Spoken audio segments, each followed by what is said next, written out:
yourself and feel something you've never felt when he asked what else. What else with Corey Mann.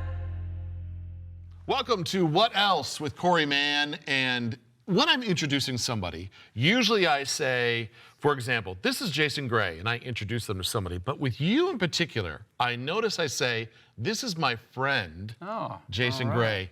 Am I allowed to do that? It's fine. We're friends, right? Yeah.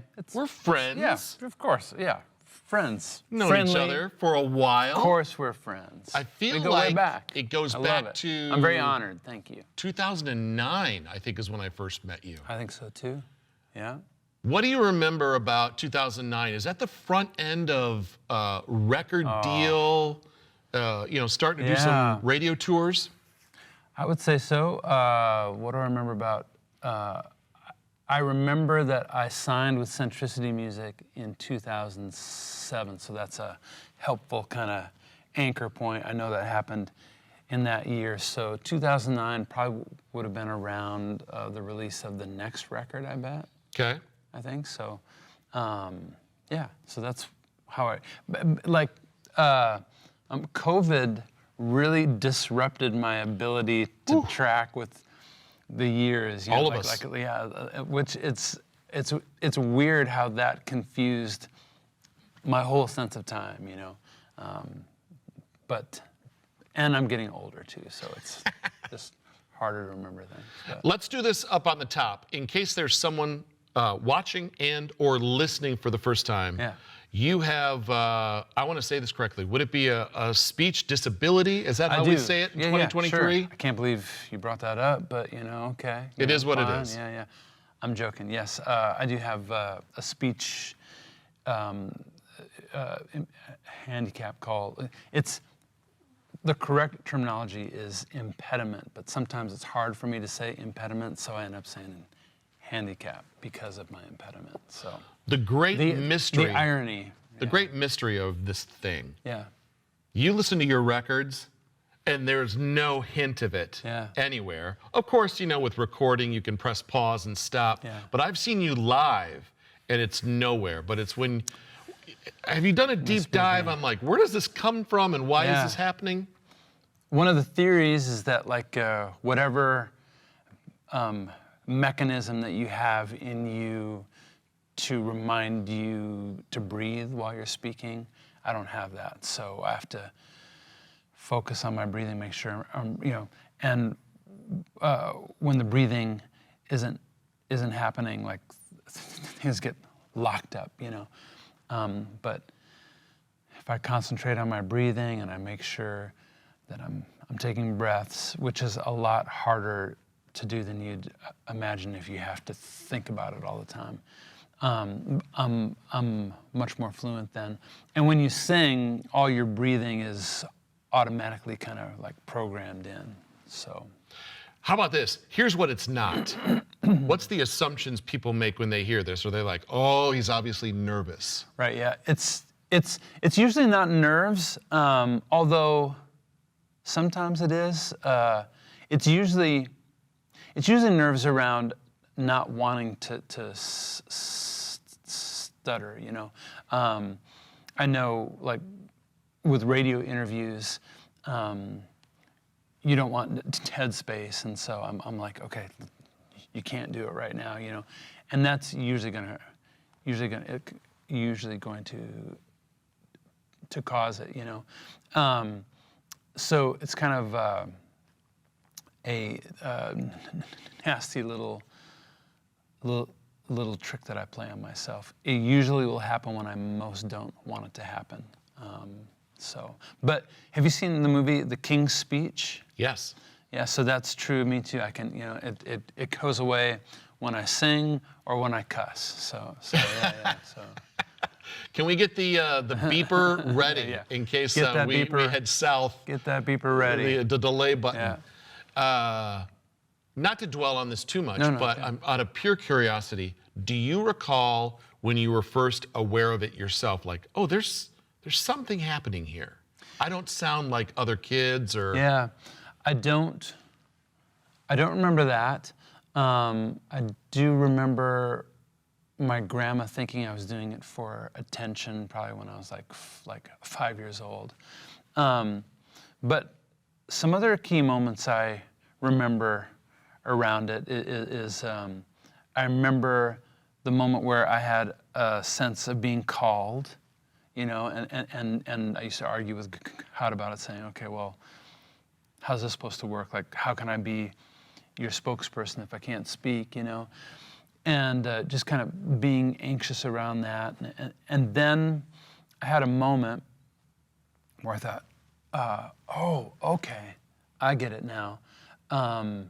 You're calling me to speak for you, and I've got a speech impediment, and that means that when I step out in faith and do it anyway, you're gonna make it go away. You're gonna heal me, and that'll be my testimony, and people will be able to see what happens when you trust God. Okay, I can't believe I didn't see this before. Of course, all right, let's do this, you know. And that put me on a journey of of trying to believe hard enough so that it wouldn't happen, you know, and stepping out in faith, but it's still happening, and me being confused and discouraged around that. I was a part of a very legalistic kind of a church, you know, so what I heard from them was you weren't believing hard enough, or the sin in your life, you know.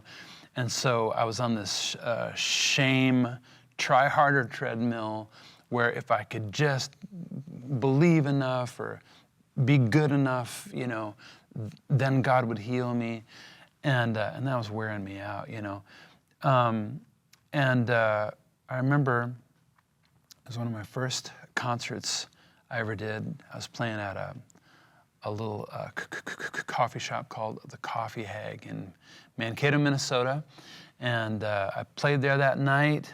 Another instance of stepping out in faith and doing it anyway, hoping that I'd be met there and God would make it go away. And at that point, I was pretty angry with him, because I was like, you know, come on, I'm doing my part. Where are you? You know, I'm stepping out. You're not meeting me there. It's not a good look for you either, you know. So come on. But I'm playing at the Coffee Hag, and I step out in faith and try to do this concert, and I stutter horribly through the whole night. And I get done, and I just want to hide away, you know, because I feel embarrassed. I'm sure it was an awful experience for the audience, you know, but there's no place to hide there. There's just the coffee house and the stage, you know. So I'm packing up my gear, about to leave, and I notice that a line of people has formed who want to talk with me. I'm like, okay, and I turn and I begin to meet with them. And I remember my face feeling hot, because I felt embarrassed, you know. But then one after the other, I heard variations of the same story, you know, them saying, Jason, thank you for doing what you do. It reminds me that I'm not defined by my limitations either. And there was even a guy at the end of the line, Dennis was his name, I remember his name. And he says, hey, you know, thank you for doing what you do. I believe that God's calling me to do something too, and I've been arguing with him about why I'm not the right person, you know. And you're kind of a disaster, and if you can do what you do, surely I can do my thing too, you know. And I remember going home and realizing that maybe I had it wrong, that maybe God wasn't intending to heal me of my speech impediment, but maybe he was intending to bring healing to others through it. Because I noticed that what moved people wasn't the songs, it wasn't the words I was speaking, it was that I was broken and imperfect, and I got up there and I did it anyway. And the Holy Spirit used that to speak what the Holy Spirit wanted to speak to people, you know. And so that was the moment where I embraced it not as a liability, but as an opportunity for God to do something with it. So you've probably played many a coffee house I played in your many time. coffee houses, yeah. The Coffee Hag, I'm going to go ahead and give a check mark to. That's Yeah. an interesting name. Yeah. Let me put you on the spot. Okay, good. The top 3 in no order best coffee shop names that you have played. I've been a fan of Hebrews. I was gonna in say Fort Hebrews Wayne, is- Indiana. Hebrews is good. Do you have any other ones that you're like, okay, this is a great name? Any come to Oh mind? boy, I can't think of any right now. I mean, there's the classics, Hebrews, Uncommon Grounds, you know. But one of my favorite coffee shops is not too far from here in Fort Wayne. It's called Conjure. Conjure. And that's a strong name. That That's sounds a strong like a name. cologne. I know, right? Yeah, Right. So, yeah. but yeah. What do you remember most about touring with Mom in that rock and roll bar band? When I say that, Yeah, what yeah. comes to mind immediately? Immediately, I remember having a seat on the stools at the bar. So I grew up on the road with my mom's rock and roll bar band when I was 5 years old, and what that looked like is we'd haul all the gear in this old white converted school bus and drive around Minnesota and the Dakotas and Name of the Iowa. band? Let's see, Caravan was one of the names. Easy Street, I think, was one of them. There were a number of them. Okay. New Day, I think. And so we would arrive at the corner bar in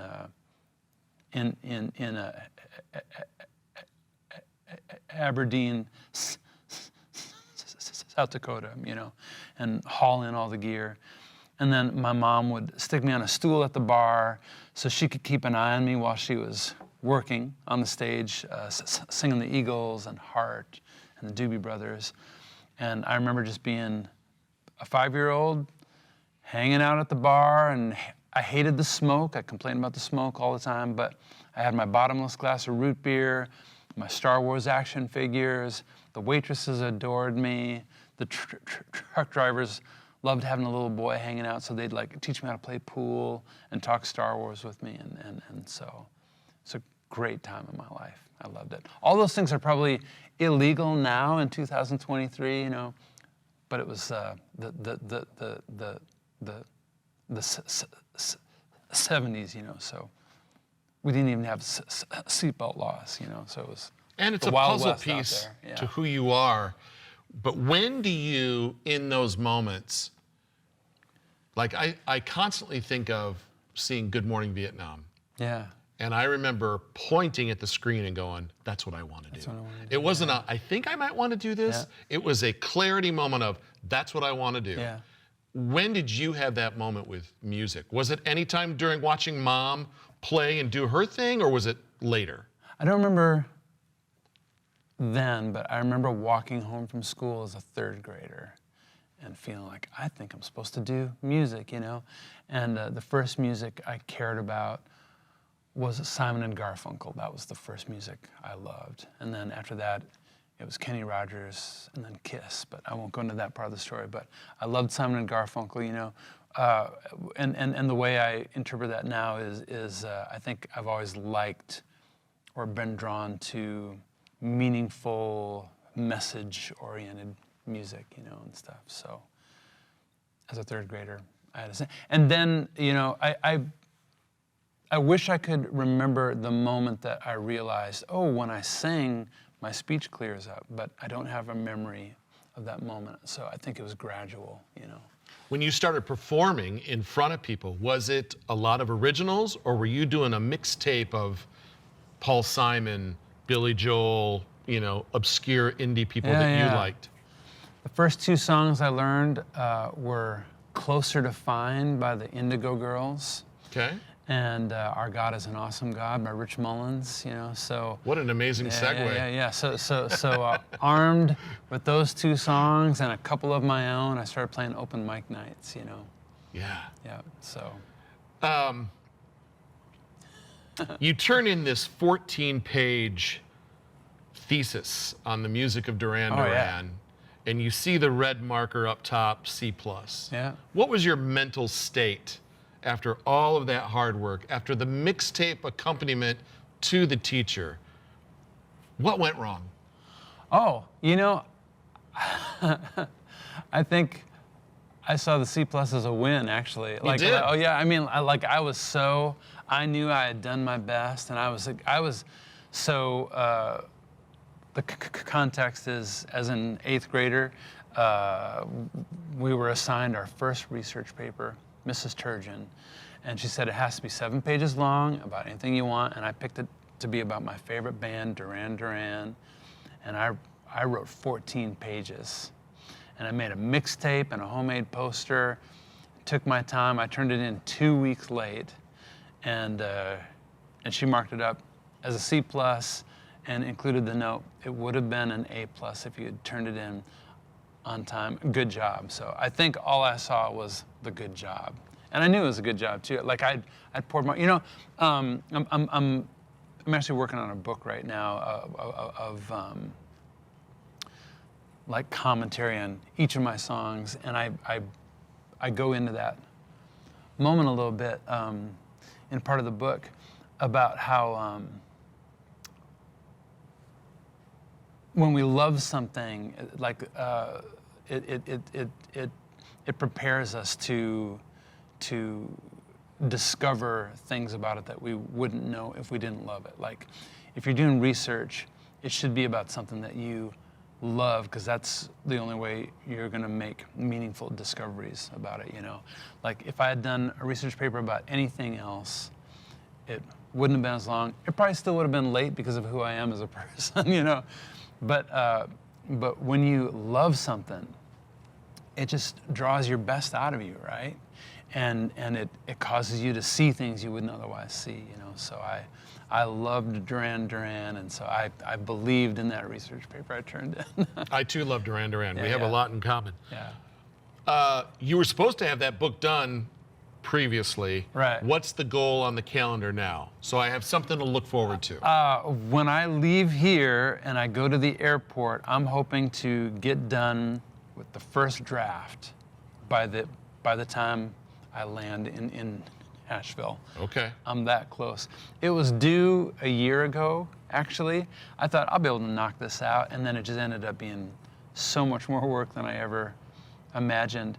And so I've spent like every spare waking moment working on it. Anyone who knows me is tired of hearing about it, I've let friendships go. I've let myself go. I stopped working out so I could devote more time to get this done. And so I'm very excited to get done. After I get the first draft done, then it goes to an editor, and I may have a lot more work I have to do, but that first draft, that's going to be a meaningful Let me moment, encourage so. you with the words of the wise Danny Elfman, Yes. who on a I podcast love said, Danny Elfman, yeah. deadlines breed creativity. Absolutely. And then he said, and I think you'll enjoy this, if I didn't have a deadline, I'd still be scoring Pee-wee's Big Adventure. That's true. Yeah, I've made a deadline. Well, with the book, each time I read through it before I send it to the editor, it gets better. And so it's like, if I just kept doing that, it would probably get better and better and better. But at some point, I think I just need to allow it to be what it is. And, songs are like that too, You've been putting out chunks of new music. Yeah. You're about to give us the final whatever. Pick one song from the new project as a whole Yeah. for us to go listen to as homework. One song, for some reason it popped into your head right when I said it. What do we go listen to wrap this up? Yeah, I've written the most personal song I've ever released. It's not out yet. It'll be out with the full album October 15th, and it's called Worth Staying For. And it's I'm kind of anxious about releasing it because it's the most honest, fully disclosed song about some very sensitive parts of my journey. it's kind of about my core wound of abandonment, you know, like fear of abandonment and all that, and how that wound can enter you. And there's a quote by I think Richard Rohr. If you don't transform your pain, it'll be transmitted. And so the song is kind of about when my dad left, and then when I went through a divorce, and how all of that was kind of like pressing in on that wound. But you know, I don't want to be the victim or the hero of my songs, and I try to make a confession in my songs, you know. And so by the end, it's about how I've done the same thing to others, you know. We're all hurt. We all hurt others. We're wounded, and we wound, and so we all need grace, because we're all in it together, you know. So yeah, that's a very important song. I hope people like it. I hope people accept me afterwards. I know what you're saying there, because one time you abandoned me at an Applebee's. It was time to go. It was time to go. You just yeah. left first. Okay, sorry, I didn't. So yeah, some people call that abandonment. Yeah, Others called it. sorry. It was just time to wrap things Yeah. up. Have you played it yet live? I've played it a couple times live. Yeah. Did you make it through? I feel profoundly uncomfortable every time I play it. Like I feel embarrassed after I play it, and that's I think, I could be wrong about this, but I think it's an indicator that we're getting to something really real and truthful. You know, when I write a song, if I'm writing with others, and I want to get to the truth, like, let's write something true, one of the ways I know how to do that is say, okay, what are you most afraid of writing about today? Because that's probably what we should write about. And so applying that to this, I feel anxious every time I play that song. So maybe that means I'm right there on it, you know. Called Worth Waiting For. Worth staying for. Worth staying for. Yeah. Okay. Yeah. I want to say this to you in Yeah. front of everybody, as a friend, and the type of person you are. Every time you send me any kind of video, Yeah. in my DMs, I watch it every time. Oh, because it's so one, great. that means you watched it, Yeah. and you had a moment of, Corey's gonna think this is funny, or Corey's gonna think Yeah. this is cool, so I watch it every time, no matter what it is. I appreciate that kind of language. Yeah. That's our language together. That's great, I love it. And this I'm dude, always afraid, like, oh, I hope this isn't too much, or never be afraid. I hope I don't wake him up because I'm sending this at midnight. He probably has to be up in a few hours, you know. So That's your manager, that's not you. okay. Secondly, he dropped a bomb on me for my birthday, Oh, and yeah. it's very Star Wars-esque, and that means you went out of your way to set that up, so I appreciate that. So, absolutely. man, you're a good friend to me. Thank you. You're a good friend to me. So let's wrap this thing up. Okay. What's on your heart right now that we can encourage some people that are watching and or listening? You are out there, you're playing in front of people, you're in front of a crowd last Yeah. night, you're hearing from them at the end of the night, you're talking to people. How can you encourage me in this moment right now? Yeah, you know, my very first mentor when I worked at a church, I used to be a youth pastor. I don't know if you knew that about me or not, but I did not. Now that I think about it, yeah, no. Yeah. Me too. There you go. Lots of pizza parties, you know. He said, I don't trust anybody who hasn't been broken. And I think about that a lot. And I think that's become one of the core themes in my music, you know. And when I'm playing a concert, you know, I want to remind people, as well as myself, you know, that the difficult, painful things that you've gone through, the storms of life are coming for us all, right? They don't disqualify us. They you know, the worst things that have happened to us, and even the worst things that we've done, do not get to have the final word over our lives. But as we bring it again and again to the Lord, He takes it and He makes something beautiful out of it. He makes you and me beautiful out of it. And that catastrophe that almost ruined us, in God's hands, it becomes our superpower. It becomes the thing that people seek us out for. Like an example, I went through a brutal divorce about 8 years ago, as opposed to the really pleasant kind that you always hear about. And it nearly destroyed me. But even the hardest things we go through, they bring us gifts, you know. And one of the gifts of going through that experience is that, I'm more trustworthy with other people's pain. So when I was a youth pastor, there would be people who'd come into my office who were going through a divorce or a relationship breakdown, and I had all kinds of advice and opinions I was eager to give them about a thing I didn't know anything about. And I know now, looking back, that I think I made some people's hardest time harder, you know. But now, because of my experience, like, now I know how to bring mercy and grace to, and that's no small thing, right? To be able to be useful in people's hardest times, you know. So we are prepared for that through the hard things that we go through, because love gets to have the final word over our lives. So That's a good word. yeah. Thank you, my friend. Thank you. Jason Gray Music.